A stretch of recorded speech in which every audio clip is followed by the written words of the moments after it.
Hey guys, welcome back to the Cult Classic Kids Show, and today we're going to be talking about Halloween Kills, and by God, I have some things that I need to say about this film. Wow. Mind you, at this point, I've already seen the film twice. I've watched it on Peacock. The reason being is specifically because I'm sick, and you could probably hear it in my voice. I sound horrible, but I really need to talk about this film. And mind you, I really want to state here that this is a spoiler discussion, so if you haven't seen the film and you don't want to be spoiled, then get out of here, go watch this film, then come back and enjoy the discussion overall, or get mad at this discussion overall. I don't know, whichever appeals more to you at this point. But mind you, spoiler discussion right now. And this is going to be my brutally honest thoughts. So I know some people are definitely not going to like this video, but I got to keep it real. I grew up being a huge fan of Halloween. I've been watching these films since I was 4 years old. I love Michael Myers. I grew up with this franchise. I watch it every year. My preference for the franchise is the main numbered titles. So we're going from Halloween, essentially the original Halloween to Halloween 6. That is my preferred canon overall. And the first thing I really want to say is I find it absolutely hilarious that they used Halloween 2 1981 footage here in this film. And that isn't a jab at the film itself. Personally, I thought that they should have just kept Halloween 2 canon. But when they used footage from a film they deemed non canon, I just did find that a little bit funny. I will say it definitely makes sense that they used that footage for Halloween Kills.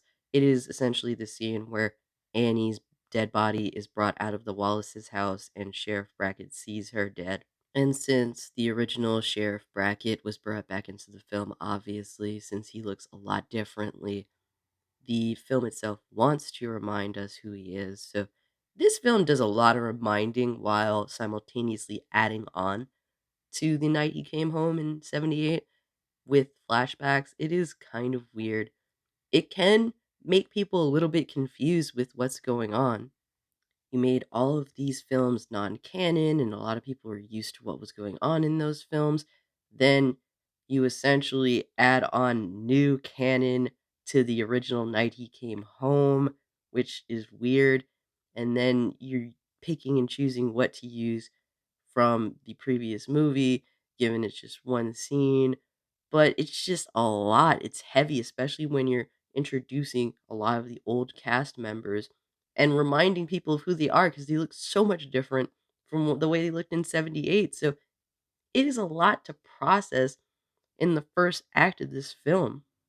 And on top of it, they're trying to essentially place a character that is new to the franchise into the 78 film and make him canon in the past. And that also doesn't help.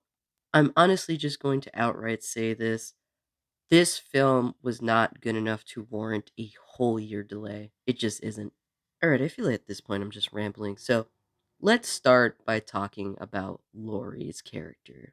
And honestly, I am just going to make more comparisons to Halloween 2 here because that is the film that seems to really jump in my head multiple times while watching this movie. Watching it twice, I just ended up Halloween 2 just kept coming to my mind. And it's sad that I have to say this, but Laurie Strode literally does nothing in this movie.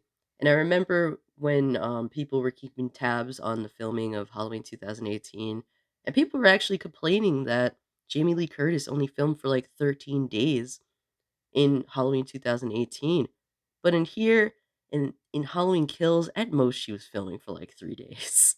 Basically, Laurie Strode is taken to the hospital. She has surgery for the stab wound she receives from Michael Myers to her abdomen, and she's essentially in bed, resting. Now, obviously, I know what everyone's gonna say. Oh, she's an old lady. She just had surgery. What do you expect for her to go full Predator, Arnold Schwarzenegger, and go hunting for Michael Myers? And I would actually agree with you on this. No, I do not expect her to go full Predator on Michael Myers after just having surgery. But at the same time, most people who complained about Halloween 2 complained that, oh, well, Laurie was laid up in bed, drugged the fuck up for the first 2 acts of the film. That shit is boring. And honestly, I do understand the complaint. It does feel kind of boring at first because the heroine, the character you're rooting for is out of it for the first 2 acts of the film. And honestly, Halloween Kills repeats this crucial flaw, but does it even worse. Laurie is even more useless in this film. She's concentrated on way less. And the reason why is because, unlike with Halloween 2, in Halloween Kills, she does not even do anything in the final act at all. And there is one scene in Halloween Kills with Laurie Strode that will forever live in my mind as infamously as the Halloween 2 parking lot scene. And everyone knows the scene in Halloween 2 where Laurie Strode is on the ground in the parking lot. She sees Nurse Marion Chambers and Dr. Loomis at a distance, and they are walking towards the hospital, and she waits till after they walk into the hospital to scream for help. It is the most infamous scene probably in all of the Halloween films.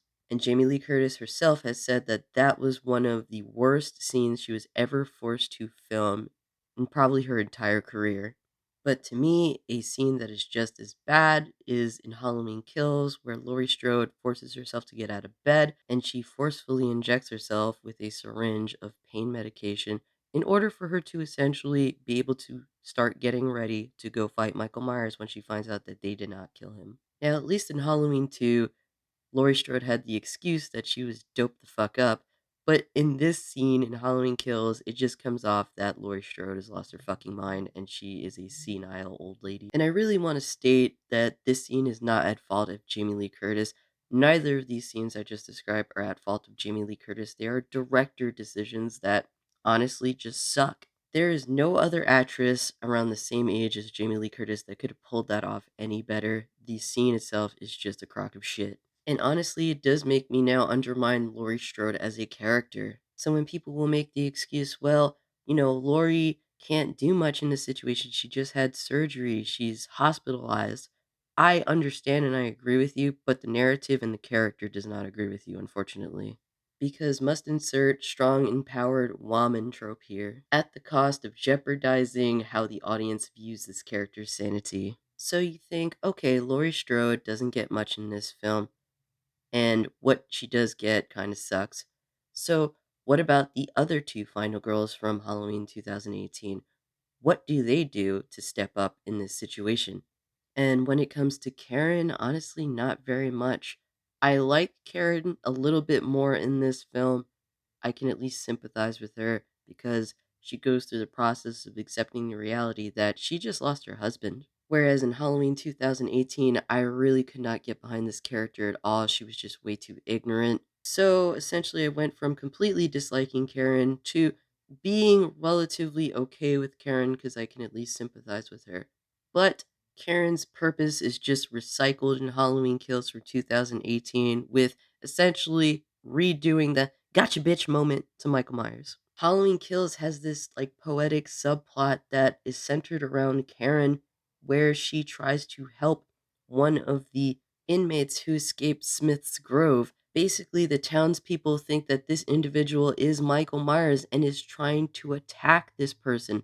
And Karen realizes that no, that is not Michael Myers, and she's trying to help save this character. Karen ultimately fails at doing this because the character ends up jumping out of the building and killing himself. And this subplot kind of harps back to the original film at the end where you hear Michael Myers breathing throughout the many scenes that took place in the film, signifying that evil is everywhere and evil never dies. It shows that Michael Myers is not the only evil person in this town. All of these people had contributed to making this character kill themselves for no reason. This subplot ultimately doesn't feel like it does much for Karen's character, and honestly, it makes all of the townspeople feel unlikable, including Tommy Doyle. So Karen does not do enough to replace Laurie Strode's absence in the film. But what about Allison? Now, Allison's character in Halloween 2018 really did intrigue me, specifically because at the end of the film,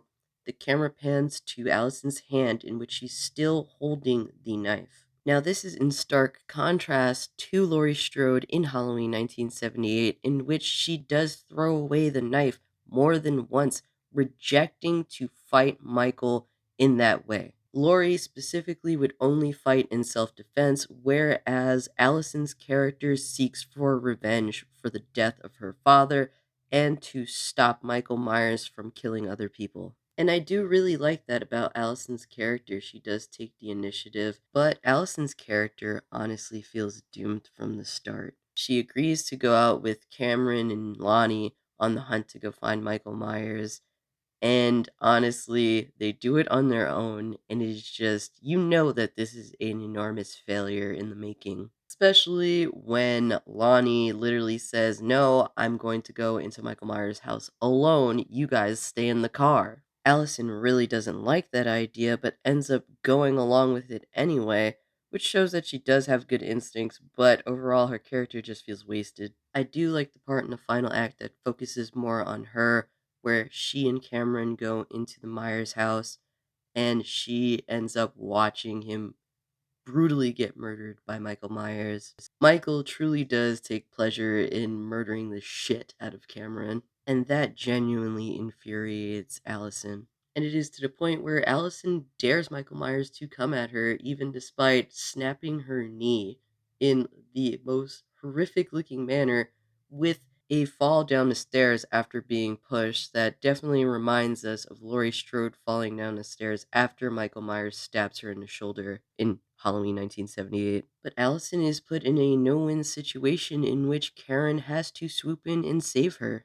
But guys, enough about these chicks. It's time to talk about Michael Myers himself. And I know that a lot of fans honestly do love James Jude Courtney as Michael Myers, but in this film, I really do not like his body acting. If anyone's listening to this, I know they're going to hate right in the comment section, probably wanting me to die or something, but it's true, I just really don't like his body acting. And I really found it extremely hard to explain why I don't like it in this film. I mean, I knew what he wasn't getting right, but I couldn't explain the alternative that he was doing to Nick Castle in Halloween 1978 and even Dick Warlock in Halloween 2, 1981. What makes Nick Castle and Dick Warlock so good at portraying Michael Myers, even though Dick Warlock is a little bit slow in Halloween 2, is expressing this soullessness and nothingness as the body of Michael Myers. They are both truly so great at portraying a character that feels like they are possessed by evil itself to do evil's bidding. When you watch their body acting, there is absolutely zero emotion in what they are doing. And nothing expresses that more than the scene in Halloween 2 where Dick Warlock portraying Michael Myers walks right through the glass front door of the hospital. He just powers through that glass fucking door with absolutely zero emotion whatsoever. Laurie Strode, Marion Chambers, and Dr. Loomis look on watching this happen, and the absolute shocked look on their faces expresses everything that they can never relate to Michael Myers. They don't understand what makes him tick. He's just this blank entity of evil that is doing this, and they don't know how to stop him. Despite Dr. Loomis shooting him multiple times in Halloween 2, he still continues to breathe. He still has a cause, and that cause is linked to the fact that in Halloween 2, Laurie Strode is his sister whom he wants to kill. And even despite that, even despite getting shot, Michael Myers' next actions don't show any emotion at all. They're just him doing these things. Basically, what makes Dick Warlock such a great Michael Myers is the fact that nobody can relate to him at all. Not even on a basic emotional level, because Michael Myers expresses zero emotions, whereas we, as the viewer and the protagonists of the films of Halloween, do feel emotions. Yeah, I warned you guys, there's just going to be a lot of Halloween 2 comparisons here. But getting back to Halloween Kills and James Jude Courtney's portrayal of Michael Myers, I was talking to my friend Osnot after we had both watched the film, and we kind of agreed that Michael Myers just feels off in Halloween Kills. I was like explaining what James Jude Courtney's just doing wrong and how he's coming off as instead, but I couldn't really place what it is. I couldn't say it.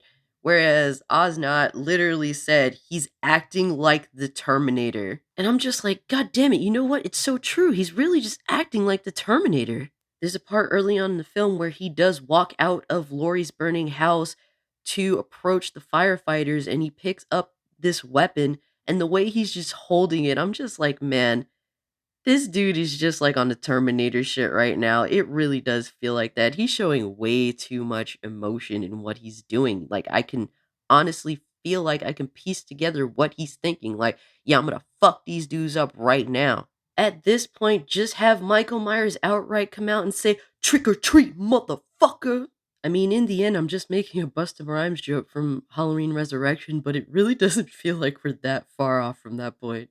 And when he kills Cameron, like I said, you could actually feel that Michael Myers gets off to doing that in front of Allison just to fuck with her. And I'll admit, to be honest with you, one of my favorite Michael Myers is Don Shanks from Halloween 5. And Michael Myers is very emotionally driven in Halloween 5. It is the main aspect of what drives him is this rage that's built up inside of him over time. So I can definitely acknowledge that Don Shanks Michael Myers in Halloween 5 does take a different route altogether. But trading the character that is possessed by this evil entity for a rage driven possessed character isn't that much of a stretch. At least in my opinion. So yeah, I really honestly just do not like James Jude Courtney's body acting for Michael Myers in Halloween Kills. I prefer him in Halloween 2018. And while I do appreciate the fact that David Gordon Green does take Michael Myers very seriously in Halloween Kills, but I think he takes it too seriously because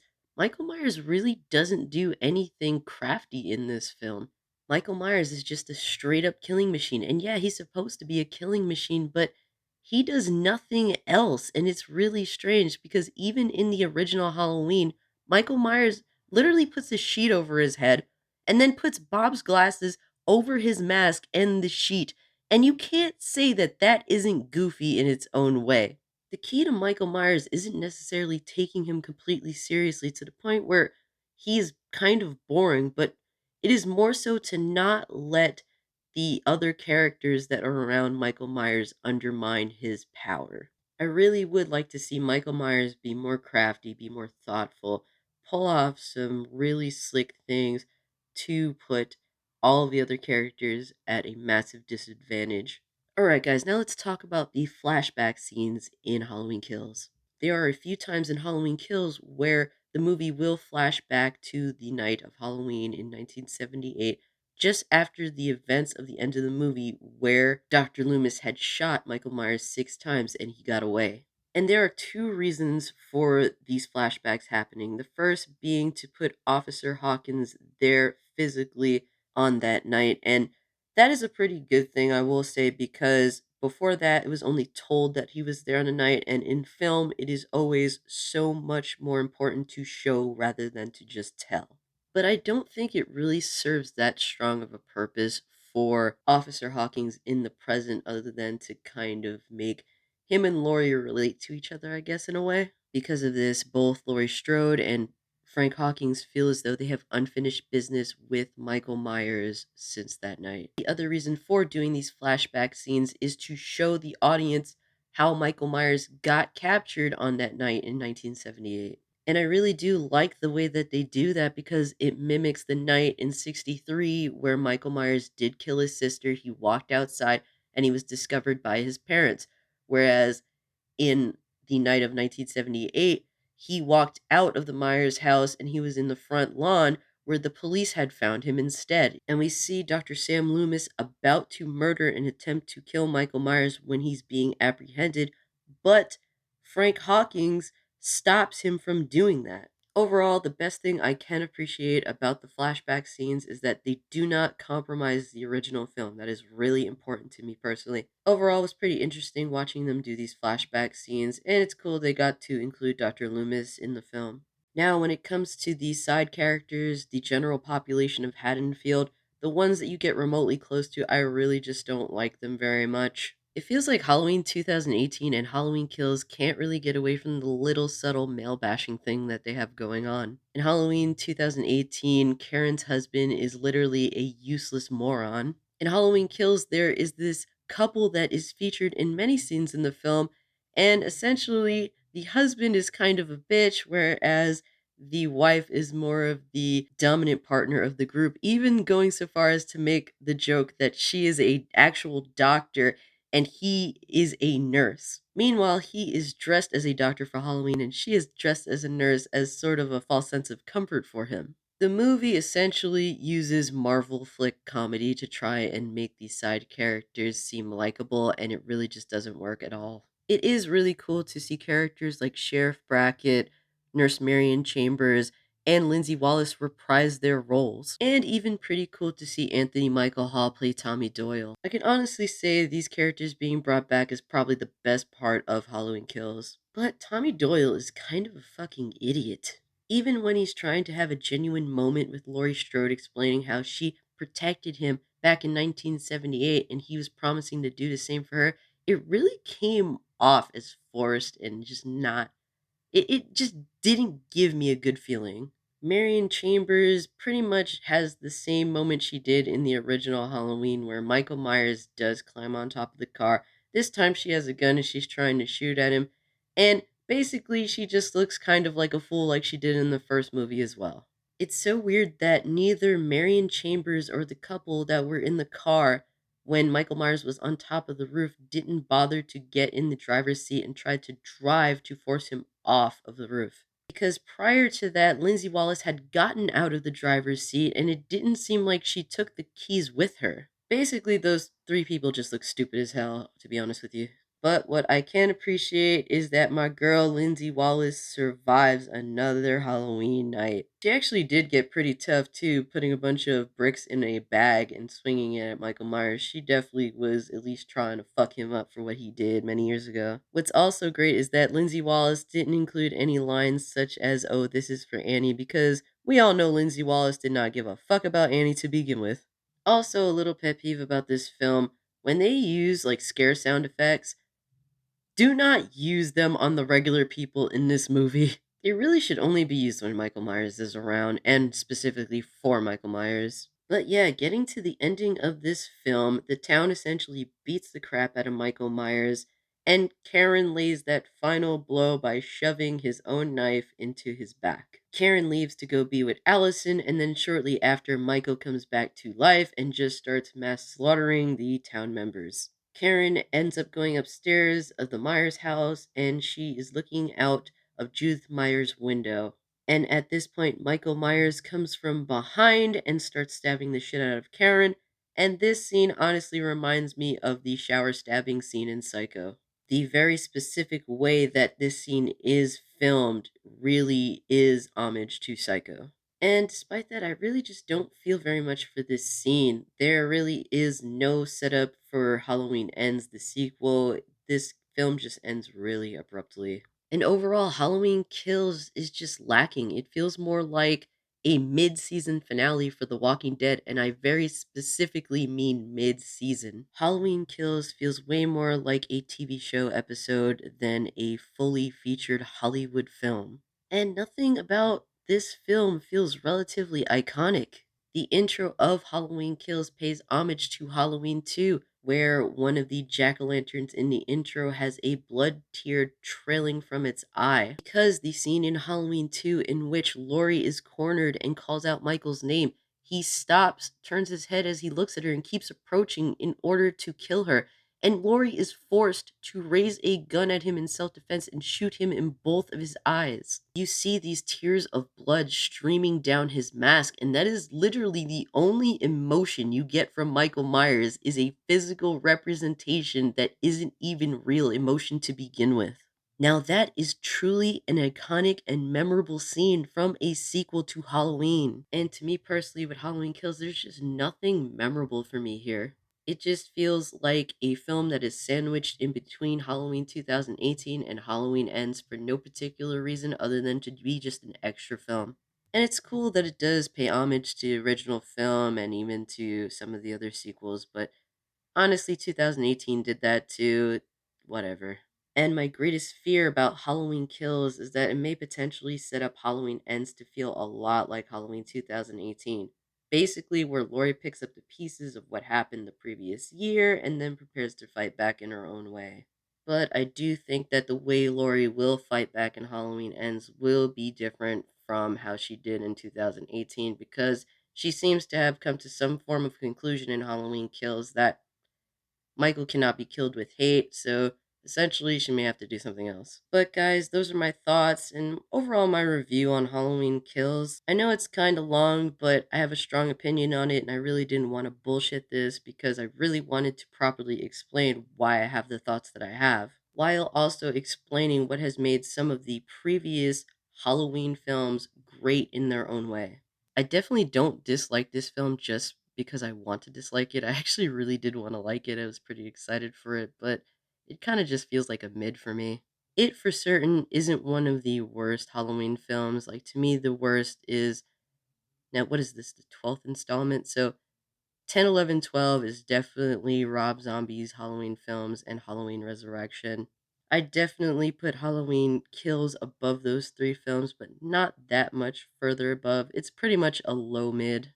And Halloween 2018 is definitely a better film, and specifically because it deals with a smaller group of people that I can at least bear.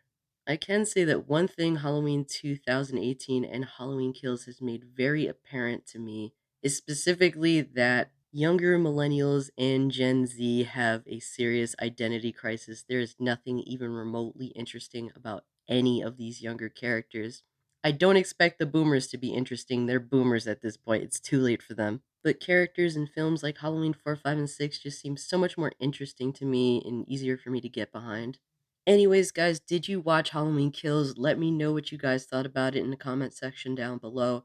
Like, subscribe, share this video. And with all that being said, guys, I'm out. Peace.